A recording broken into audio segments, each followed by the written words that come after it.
Welcome students, binary নির্মলে তোমাদের প্রত্যেক অভিনন্দন জানাই এবং আমরা মাইক্রোস্কোপি সম্পর্কে আলোচনা করছিলাম। আগের ক্লাসে আমি মাইক্রোস্কোপের বেসিক আইডিয়া যেমন আলোচনা করেছি, তার সঙ্গে সঙ্গে সিম্পল মাইক্রোস্কোপ এবং কম্পাউন্ড মাইক্রোস্কোপের কত রকমের টাইপস হয় সেই সম্পর্কে আলোচনা করেছি। কম্পাউন্ড মাইক্রোস্কোপ প্রধানত তিন ধরনের হয়: bright field microscope, phase contrast microscope এবং তার সঙ্গে সঙ্গে fluorescent microscope. Already bright field microscope নিয়ে যেমন আলোচনা করেছি, তার সঙ্গে সঙ্গে ফেজ কন্ট্রাস্ট মাইক্রোস্কোপ নিয়ে আলোচনা করেছি। তো আজকে আমরা আলোচনা করব ফ্লুorescent মাইক্রোস্কোপ সম্পর্কে। দেখো, এই মাইক্রোস্কোপের বিভিন্ন বিষয়গুলো আমি এক্ষেত্রে লিখেছি, নোট ফর্মে এক্ষেত্রে লেখা আছে যাতে তোমাদের বুঝতে সুবিধা হয়, এবং তার সঙ্গে সঙ্গে এই ভিডিও পজ করে করে তোমরা লিখে নিতে পারবে। এবং যেমন আগের দিন আমি তোমাদেরকে বলছিলাম যে ম্যাক্সিমাম পোর্শন কিন্তু তোমরা 11-12 লেভেলের বইতে তোমরা পেয়ে যাবে, এবং যে অংশগুলো 11-12 লেভেলের বইতে তোমরা পাবে না, তো সেগুলো সম্পর্কেই আমি প্রধানত এক্ষেত্রে আলোচনা করছি। এবং তার সঙ্গে সঙ্গে বেশ কিছু টপিকস তুমি আমার এই চ্যানেলে তোমরা পেয়ে যাবে অ্যাকচুয়ালি। তো আগের দিন তাহলে আমরা আলোচনা করেছিলাম যে সম্পর্কে, তো ফেজ কন্ট্রাস্ট মাইক্রোস্কোপি সম্পর্কে আলোচনা করেছি। আজকে আমরা আলোচনা করব ফ্লুorescent মাইক্রোস্কোপি সম্পর্কে। This is very very important এবং এটা কিন্তু খুবই কনসেপচুয়াল।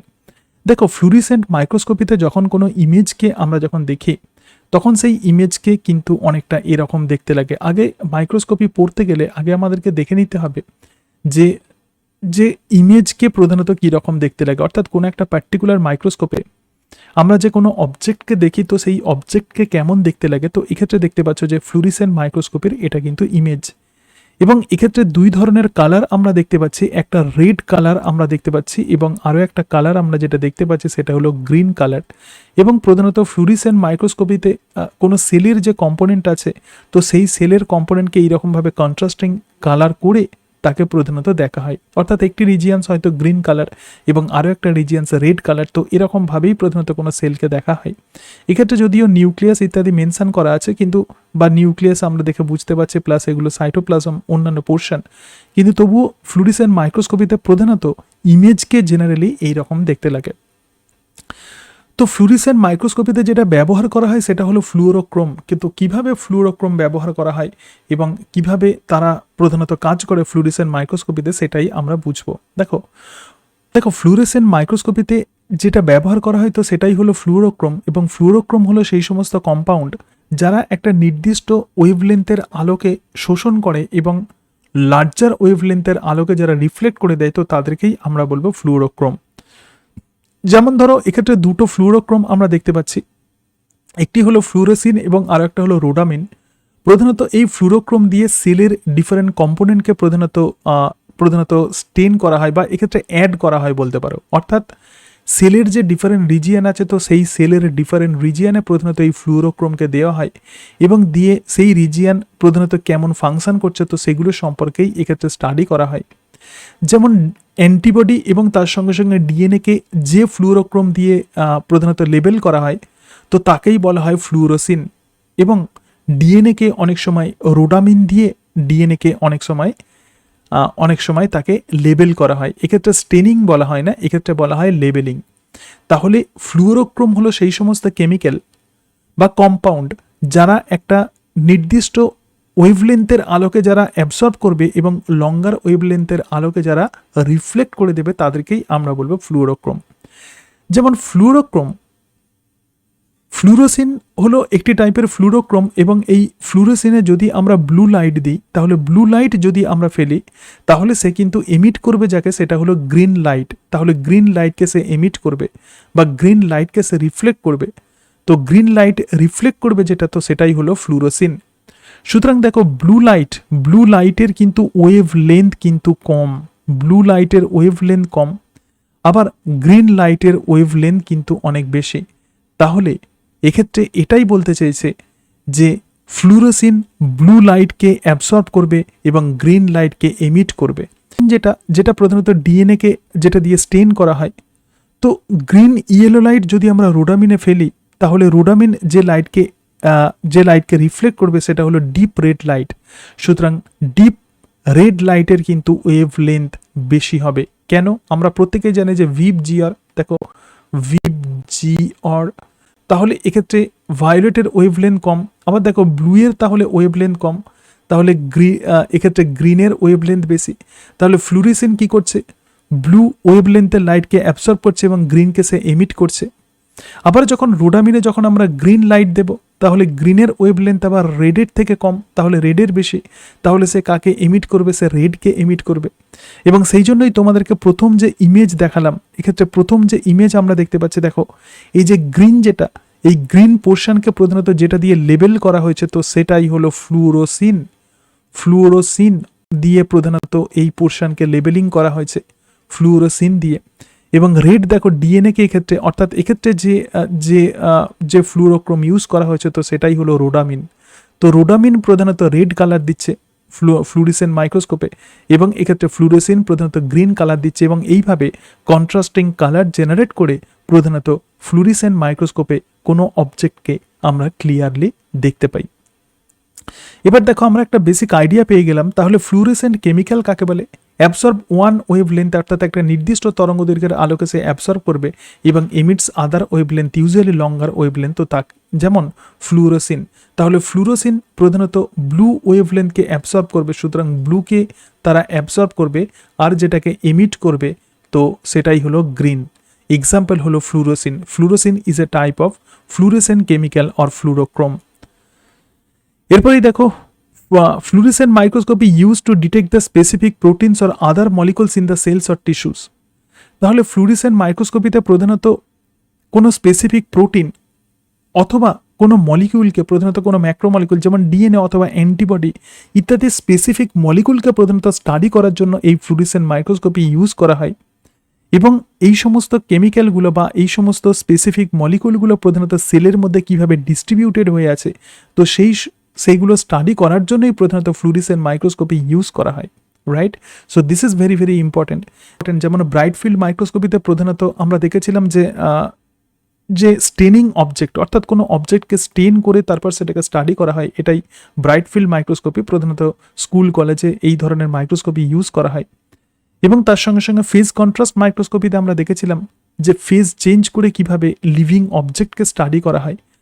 তো ফ্লুরেসেন্ট মাইক্রোস্কোপিতে তাহলে আমরা দেখলাম যে কোনো কম্পাউন্ড, সেলের মধ্যে যে ইম্পর্টেন্ট কম্পাউন্ড আছে বা আমাদের বডিতে যে অ্যান্টিবডি আছে অথবা ডিএনএ আছে, তারা কোন জায়গাতে আছে, কেমন পজিশনে আছে, তো সেই সম্পর্কে জানার জন্যই প্রধানত ফ্লুরেসেন্ট মাইক্রোস্কোপি ইউজ করা হয়।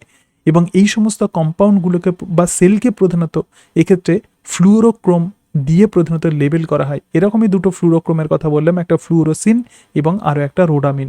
ফ্লুরোসিন প্রধানত গ্রিন লাইটকে এমিট করে, আর রোডামিন প্রধানত রেড লাইটকে এমিট করে। পোর্শনে আমরা চলে যাই। দেখো কিভাবে এই ফ্লুরেসেন্ট মাইক্রোস্কোপি প্রধানত কাজ করে। আগে তোমাদেরকে ছবি দেখিয়ে দিই, তাহলে তোমরা ভালো করে বুঝতে পারবে। দেখো ফ্লুরেসেন্ট মাইক্রোস্কোপিতে অত্যন্ত গুরুত্বপূর্ণ যেটা, সেটি হলো dichroic mirror. This is very very important. অর্থাৎ এক্ষেত্রে যে মিরর ইউজ করা হয়, তো তাকেই আমরা বলবো ডাইক্রোইক মিরর।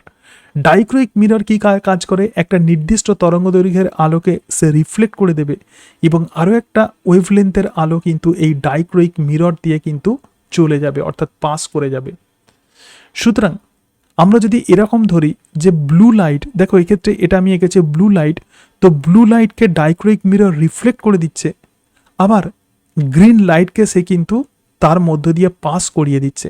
তো এই কারণের জন্য এই ফ্লুরেসেন্ট মাইক্রোস্কোপিতে এই ডাইক্রোইক মিরর ইউজ করা হয়, কারণ স্পেসিমেনের মধ্যে প্রধানত স্পেসিফিক ওয়েভলেন্থের লাইটকে প্রধানত ফেলতে হবে। যেমন এই স্পেসিমেন যদি ফ্লুরোসিন দিয়ে যদি কোনোভাবে লেবেল করা থাকে, তাহলে অবভিয়াসলি এই স্পেসিমেনের মধ্যে আমরা ব্লু লাইটকে ফেলবো, কারণ ব্লু লাইট যখন ফ্লুরোসিনের মধ্যে পড়বে তখন কি করবে, এই ফ্লুরেসেন্ট তখন গ্রিন লাইটকে এমিট করবে, তাহলে তাকে ফেলা যাবে একমাত্র তার মধ্য দিয়ে ডাইক্রোইক মিরর দিয়ে, কারণ ডাইক্রোইক মিররের সাহায্যে এই ব্লু লাইট রিফ্লেক্ট হয়ে যাবে এবং গ্রিন লাইট কিন্তু এর মধ্য দিয়ে পাস হয়ে যাবে। এটা হলো প্রিন্সিপাল, বেসিক প্রিন্সিপাল। তো প্রথমেই দেখো, প্রথমেই যে ঘটনাটা ঘটে সেটা হলো একটা এক্সাইটেশন ফিল্টার প্রধানত প্রথমে ইউজ করা হয়, অর্থাৎ লাইট ফেলা হচ্ছে এবং লাইটের মধ্যে কিন্তু বিভিন্ন কালার থাকে, এক্ষেত্রে ব্লু, গ্রিন, রেড ইত্যাদি ডিফারেন্ট কালার থাকে। সুতরাং বর্ণালী বা স্পেকট্রাম বা ভিজিবল লাইটকে প্রধানত প্রথমেই এই এক্সাইটেশন ফিল্টারে ফেলা হয়। এক্সাইটেশন ফিল্টার হলো একটা ফার্স্ট ব্যারিয়ার, এবং এই এক্সাইটেশন ফিল্টার একটা স্পেসিফিক ওয়েভলেন্থের আলোকে সে কিন্তু পাস করাবে এবং বাকি অংশ কিন্তু এখান দিয়ে আর পাস করবে না। এক্ষেত্রে আমরা দেখতে পাচ্ছি যে ডিফারেন্ট জোনস অফ লাইট আছে, তার মধ্যে ব্লু জোনস অফ লাইট এক্ষেত্রে এক্সাইটেশন ফিল্টার দিয়ে পাস করে সেটা চলে যাচ্ছে ডাইক্রোইক মিররে। তো ডাইক্রোইক মিররে এসে সেটা রিফ্লেক্টেড হয় এবং রিফ্লেক্টেড হয়ে সেটা অবজেক্টিভে চলে আসে। ওকে, তো অবজেক্টিভ দিয়ে এটা কিন্তু স্পেসিমেনের মধ্যে এসে পড়বে। তো অবজেক্টিভের প্রধান কাজ কি? অবজেক্টিভের প্রধান কাজ হলো অবজেক্ট থেকে লাইটকে কালেক্ট করা। আমরা জানি যে কন্ডেন্সার, যেরকমভাবে ব্রাইট ফিল্ড মাইক্রোস্কোপে প্রথমে কন্ডেন্সার ইউজ করা হয়, কন্ডেন্সার প্রধানত লাইটকে পাঠায়, তো সেই কন্ডেন্সারের মতো কাজ করে এই এক্সাইটেশন ফিল্টার। কন্ডেন্সার যেমন সমস্ত ওয়েভলেন্থের লাইটকে প্রধানত স্পেসিমেনের মধ্যে পাঠায় ব্রাইট ফিল্ড মাইক্রোস্কোপিতে যেরকম হয়, কিন্তু এক্ষেত্রে এক্সাইটেশন ফিল্টার স্পেসিফিক ওয়েভলেন্থ মানে ব্লু ওয়েভলেন্থের লাইটকে প্রধানত পাঠাবে। সুতরাং এটা অনেকটা কন্ডেন্সারের মতো কাজ করে। এরপরে কি হবে? কন্ডেন্সার থেকে এই লাইট কিন্তু চলে যাবে কোথায়? স্পেসিমেনে চলে যাবে। ওকে, এবং স্পেসিমেন থেকে যে লাইট রিফ্লেক্টেড হবে, ভালো করে ভাবো, স্পেসিমেন থেকে যে লাইট যেটা রিফ্লেক্টেড হবে সেটা কিন্তু অবজেক্টিভ সেটা কালেক্ট করবে, এবং অবজেক্টিভ সেটাকে কালেক্ট করে কোন লেন্সকে সেটা দেবে? সেটা যে লেন্সকে দেবে সেটা হলো আমাদের অকিউলার লেন্সকে দেবে। তাহলে দেখো, স্পেসিমেন এর মধ্যে পড়ছে কিন্তু ব্লু জোন অফ লাইট, তাহলে এটা রিফ্লেক্ট করবে যেটা, বা যেহেতু এক্ষেত্রে ফ্লুরিসেন্ট দেওয়া আছে তাহলে গ্রিন লাইটকে সে এমিট করবে, এবং গ্রিন লাইট এবার অবজেক্টিভ হয়ে অবজেক্টিভ কালেক্ট করলে এই গ্রিন লাইটকে, এবং সেটা ডাইক্রোইক মিরর এই কারণের জন্যই। তো ডাইক্রোইক মিরর দিয়ে এই গ্রিন লাইট কিন্তু পাস করে যে জায়গাতে যাবে সেটা হলো এমিশন ফিল্টার। এমিশন ফিল্টার হলো একটা সেকেন্ড ব্যারিয়ার, এবং এই এমিশন ফিল্টার থেকে ডিটেক্টরে চলে যাবে, এবং তার ফলে স্পেসিমেনকে আমরা এরকম গ্রিন লেবেলড আমরা দেখতে পাবো। অর্থাৎ এটা যদি অ্যান্টিবডি হয় তো অ্যান্টিবডিকেই প্রধানত আমরা সেলের মধ্যে আইডেন্টিফাই করতে পারবো। তাহলে ধরে নাও এক্ষেত্রে সেল আছে, তো সেলের মধ্যে এরকম অ্যান্টিবডি আছে, তো অ্যান্টিবডিগুলোকে আমরা কিভাবে চিনতে পারবো? যখন এই অ্যান্টিবডির মধ্যে তাহলে এরকমভাবে গ্রিন ফ্লুরিসেন্ট যখন জ্বলবে, তো আমরা বুঝতে পারবো এই জায়গাতে সেলের অ্যান্টিবডি আছে, এবং এই জায়গাতেই ফ্লুরিসেন্ট মাইক্রোস্কোপের বিউটি।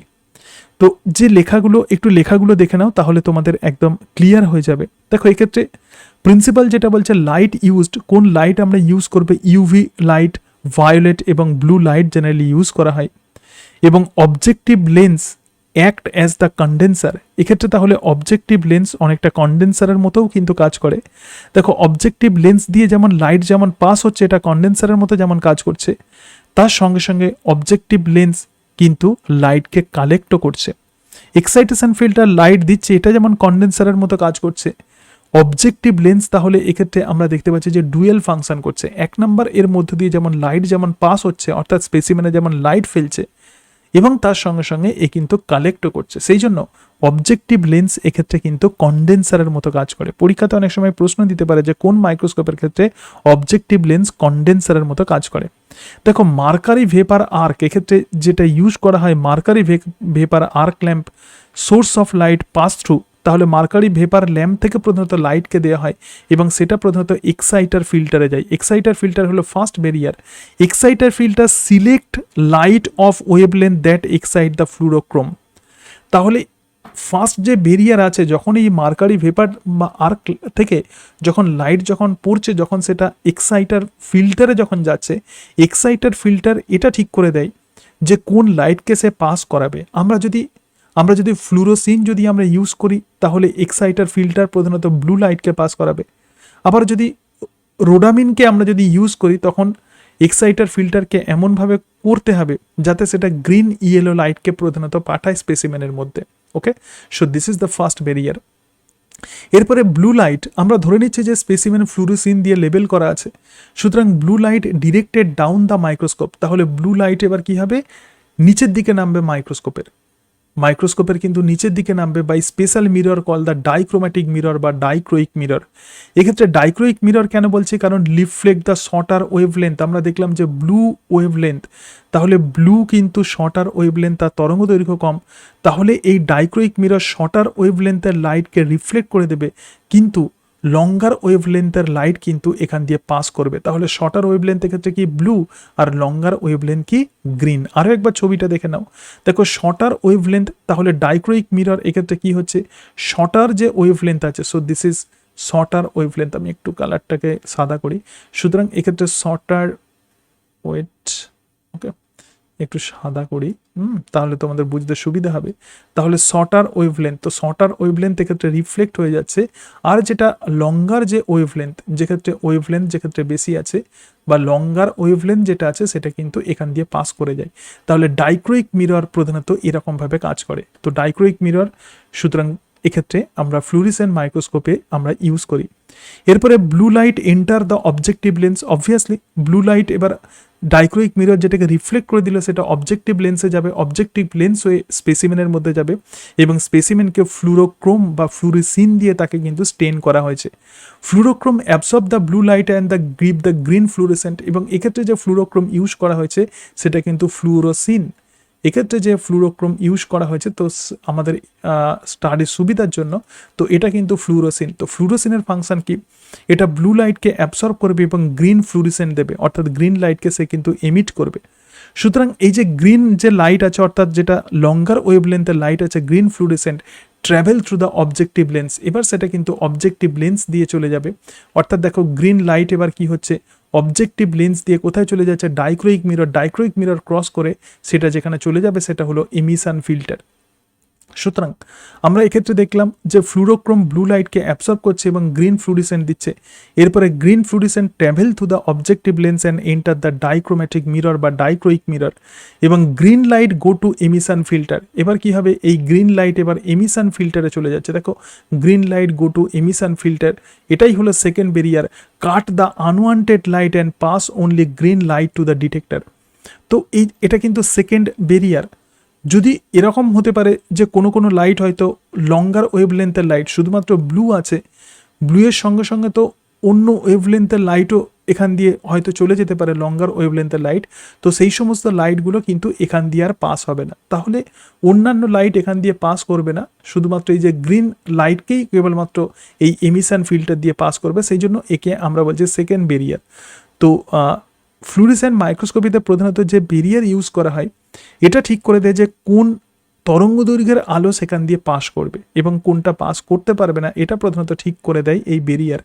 তো গ্রিন লাইটই কেবলমাত্র এখান দিয়ে পাস করবে এবং তার ফলে ডিটেক্টরের মধ্যে আমরা বুঝতে পারবো যে সেলের কোন কোন জায়গাতে এই ফ্লুরিসেন্ট জ্বলছে বা ফ্লুরিসেন্ট এক্ষেত্রে কোন কোন জায়গাতে আছে, তো সেটা আমরা বুঝতে পারবো এবং সেই অনুযায়ী কোন একটা পার্টিকুলার মলিকিউলকে, সেটা আইদার ডিএনএ হতে পারে অথবা সেটা অ্যান্টিবডি হতে পারে, তো তাকে কিন্তু আমরা আইডেন্টিফাই করতে পারবো।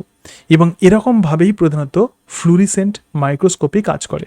মাইক্রোস্কোপিতে তোমাদের সিলেবাসে যেরকমভাবে মেনশন করা আছে যে সিম্পল মাইক্রোস্কোপ, কম্পাউন্ড মাইক্রোস্কোপ এবং ইলেকট্রন মাইক্রোস্কোপ, তো সিম্পল মাইক্রোস্কোপ সম্পর্কে যেমন আগের ক্লাসে আলোচনা করেছি, তার সঙ্গে সঙ্গে কম্পাউন্ড মাইক্রোস্কোপ যেটা প্রথম থেকেই তোমাদেরকে বলে আসছে যে ব্রাইট ফিল্ড এবং তার সঙ্গে সঙ্গে ফেজ কন্ট্রাস্ট মাইক্রোস্কোপ এবং তার সঙ্গে সঙ্গে ফ্লুরিসেন্ট মাইক্রোস্কোপ, এই তিন ধরনের মাইক্রোস্কোপ পড়তে হবে। তো ব্রাইট ফিল্ড সম্পর্কেও আলোচনা করেছি এবং ফেজ কন্ট্রাস্ট সম্পর্কেও আলোচনা করেছি। তো আজকে আলোচনা করলাম fluorescent microscopy. This is very very interesting. Fluorescent microscopy খুবই গুরুত্বপূর্ণ, তুমি যদি বুঝতে পারো খুবই ইন্টারেস্টিং। ফ্লুরিসেন্ট মাইক্রোস্কোপি প্লাস এই মাইক্রোস্কোপি সম্পর্কে স্টাডি কিন্তু খুবই ইন্টারেস্টিং। তো আশা করি এই ক্লাসগুলো তোমাদের অনেকটাই উপকারে লাগবে এবং আমি আবারও বলছি, তোমরা 11-12 লেভেলের যে প্রদীপস টেক্সট বুক অফ বায়োলজি তোমরা ভালো করে ফলো করো, তাহলে দেখবে যে সিলেবাস অটোমেটিক্যালি তোমরা কভার করতে পারবে এবং যে অংশগুলো ওই বইতে ভালো নেই সেগুলো আমি এক্ষেত্রে আলোচনা করছি এবং এরকমভাবেই আমি আলোচনা এগিয়ে নিয়ে যাব যাতে পিএসসির সিলেবাস তোমরা যাতে কভার করতে পারো। এবং তোমাদের সামনে একটা অপরচুনিটি এসেছে, গোল্ডেন অপরচুনিটি, এটাকে কিন্তু তোমাদেরকে কাজে লাগাতেই হবে। এর সাথে সাথে থিওরির সঙ্গে সঙ্গে তোমরা একটু এমসিকিউ প্র্যাকটিস করবে, তাহলেই দেখবে যে অনেকটা কনফিডেন্স পাবে। এবং প্রিপারেশন কিন্তু খুব গুরুত্বপূর্ণ, থিওরি যেমন পড়তে হবে তার সঙ্গে সঙ্গে এমসিকিউও কিন্তু এর সঙ্গে সঙ্গে প্র্যাকটিস করতে হবে। কিন্তু থিওরির নলেজ তোমার যদি না থাকে, এমসিকিউ কিন্তু সহজেই ভুলে যাবে। তো যাই আমরা জানো, আমি আর ডিটেলস এগুলো সম্পর্কে আলোচনা করছি না আজকে। তাহলে এই পর্যন্তই, সবাই ভালো থেকো। So thank you and that's it.